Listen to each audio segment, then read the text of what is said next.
जिस तरीके से हमने देखा अभी प्रधानमंत्री ने कहा कि एक्सप्लोरेशन पे हमारा बढ़ाने का लक्ष्य है, आत्मनिर्भर होना पड़ेगा फॉसिल फ्यूल के मामले में भी।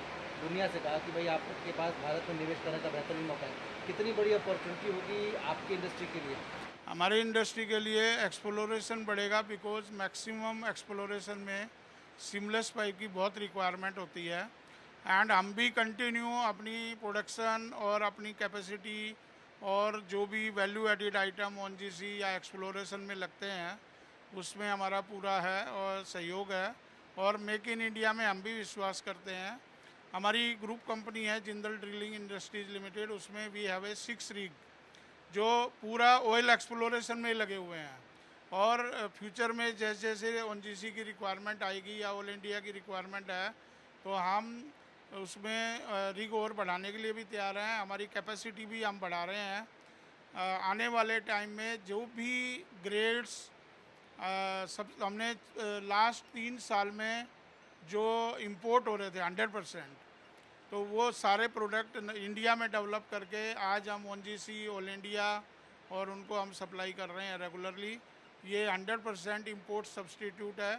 फ्यूचर में भी जो जो और भी रिक्वायरमेंट है वो हम धीरे धीरे डेवलप करके और मेक इन इंडिया इसमें मोदी जी का जो सपना है, प्राइम मिनिस्टर हमारे ऑनरेबल प्राइम मिनिस्टर जी का, उसमें हम पूरा सहयोग देना चाहते हैं। और जो भी इन्वेस्टमेंट है हम करते भी जा रहे हैं कंटिन्यू। अभी भी हमने 800 करोड़ का इन्वेस्टमेंट लास्ट 1 साल पहले अनाउंस किया है जो कंटिन्यू इन्वेस्टमेंट होने लग रहा है। और we are regularly ONGC all India इनके जितनी भी सीनियर टीम है उनकी जो रिक्वायरमेंट आती है मेक इन इंडिया में हम उसको मतलब इन्हांस करने के लिए रेडी है। इंपोर्ट की बात आपने कही, डंपिंग स्टील के क्षेत्र में एक बड़ा प्रॉब्लम है। लगातार इंडस्ट्री कई तरह की डिमांड्स कर रही कि इस डंपिंग पे एंटी डंपिंग ड्यूटी या इसको रोकने के लिए और कई सारे प्रयास करने चाहिए। आप इससे आपको क्या कोई कंसर्न है? आपकी इंडस्ट्री को भी कोई कंसर्न है एसोसिएशन? नहीं, स्टील इंडस्ट्री में ऑलरेडी ये ड्यूटी तो लग चुकी है 12%। उससे हमें कोई लॉस नहीं है, उससे भी हमें, क्योंकि इंडस्ट्री आगे बढ़ेगी, स्टील इंडस्ट्री आगे बढ़ेगी तो अकॉर्डिंगली हमें भी उसका बेनिफिट आएगा। और हम रेगुलरली जो भी हमारा रॉ मटेरियल है वो हम विद इन इंडिया खरीद रहे हैं। हमारा कोई भी इंपोर्ट नहीं है। लास्ट 3-4 साल में आप देखेंगे इंपोर्ट ऑलमोस्ट ज़ीरो है। तो सब रॉ मटेरियल मेल्ट एंड पोर में हम विश्वास रखते हैं। जैसे कि हमारी डीएमआईसी पॉलिसी है जो मेक इन इंडिया में गवर्नमेंट ने लगाई है सीमलेस पाइप पे कि all PSU they can buy within India and melt and pour basis. Melt and pour means कि हमें रॉ मटेरियल भी विद इन इंडिया ही खरीदना है। तो हम भी ये विश्वास करते हैं कि मेक इन इंडिया पे पूरा पूरा उस पर ध्यान दें। और जो भी गवर्नमेंट को या ओएनजीसी को, ऑल इंडिया को या अपना एनर्जी सेक्टर में बॉयलर्स की जो भी रिक्वायरमेंट आ रही है वो हम डे बाय डे डेवलप करते जा रहे हैं। अभी रिसेंटली हमने जनवरी में 24 इंच नया साइज़ डेवलप किया है।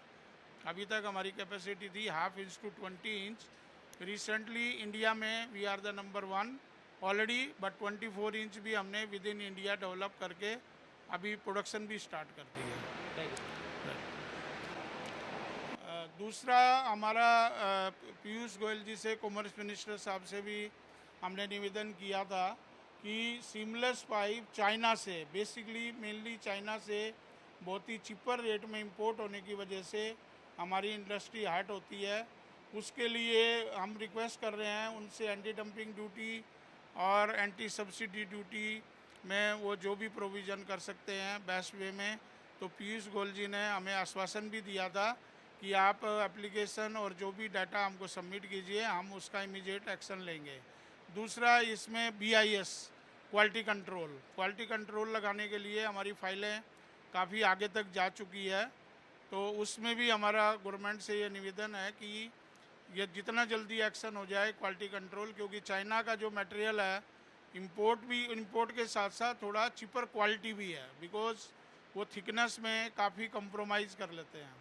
तो उसको रुकाने के लिए हमारा कंटिन्यू गवर्नमेंट से, BIS क्वालिटी कंट्रोल से निवेदन है कि वो जितना जल्दी हो सके, हम ऑलरेडी एफर्ट्स करने लग रहे हैं, उसमें यदि हमें सहयोग मिले तो सीमलेस पाइप इंडस्ट्री में हमें बहुत सहयोग मिले।